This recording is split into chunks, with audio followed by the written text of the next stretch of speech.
क्या एक व्यक्ति जो पृथ्वी पर रहता है, क्या स्वर्ग के परमेश्वर पिता को खुश कर सकता है? क्या एक व्यक्ति जो धरती पर है, जो मानव मात्र है, अगर मैं कहूं तो मिट्टी ही मात्र है, क्या वो स्वर्ग के परमेश्वर पिता को, उस अद्वैत ईश्वर को खुश कर सकता है? जी हां। कैसे?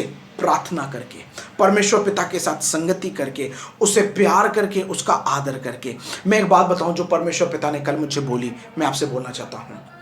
जो बात परमेश्वर पिता ने मुझे बोली, मुझे वो सोच के, वो उस गहराई में मैं समझ पाया, मैंने सुना, मैंने सीखा, उस बात को आप तक भी शेयर कर रहा हूं।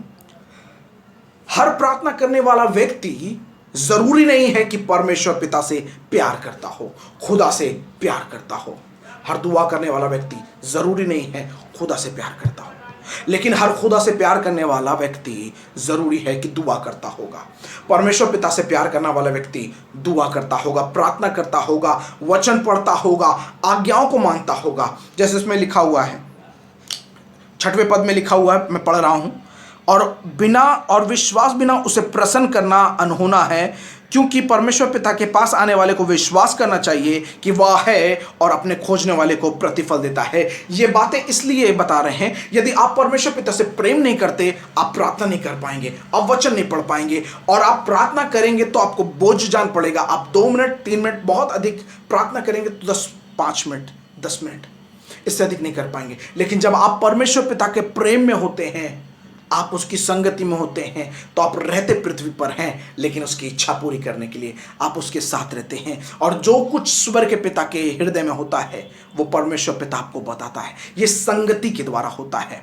जी, संगति के द्वारा होता है। भविष्य में आगे जब हम और विषय में चर्चा करेंगे, संगति के विषय में, जब इसका दूसरा जब पार्ट आएगा, इसके बाद जब परमेश्वर पिता मुझे बोलेंगे, फिर मैं जब संगति के विषय में बताऊंगा, फिर बताऊंगा आपको एक और व्यक्ति के विषय में कि उसने कैसे परमेश्वर पिता को खुश किया, कैसे परमेश्वर पिता ने अपने हृदय की बात छुपाई नहीं, लेकिन प्रकट कर दी उस व्यक्ति के द्वारा। इसीलिए प्रभु के लोगों, मैं आपको उत्साहित करना मांगता हूं, कृपया प्रभु के साथ जुड़े रहें, प्रार्थना करते रहें, और एक दूसरे को प्रार्थनाओं में स्मरण रखें। अपने परिवार के लिए, अपने लोगों के लिए, अपनी कलीसियाओं के लिए प्रार्थना करें। अपने सेवकों के लिए, जिस चर्च में, जिन कलीसियाओं में आप जुड़े हैं, उन सेवकों के लिए भी प्रार्थना करें, क्योंकि आपकी प्रार्थनाएं, आपके विश्वास आपके लिए, आपकी कलीसिया के लिए, आपके लोगों के लिए आशीष का कारण है। और मैं हमेशा उत्साहित करता हूं, कुछ भी हो जाए प्रभु का हाथ थामे रहना, कुछ भी हो जाए प्रभु से प्यार करते रहना, कुछ भी हो जाए प्रभु की, ईश्वर के परमेश्वर पिता की संगति में रहना। ये संगति, ये प्यार, ये आदर जो आपने खुदा के लिए किया है, इसका प्रतिफल अद्भुत होगा आप पर भी और आपके जनरेशन्स पर भी।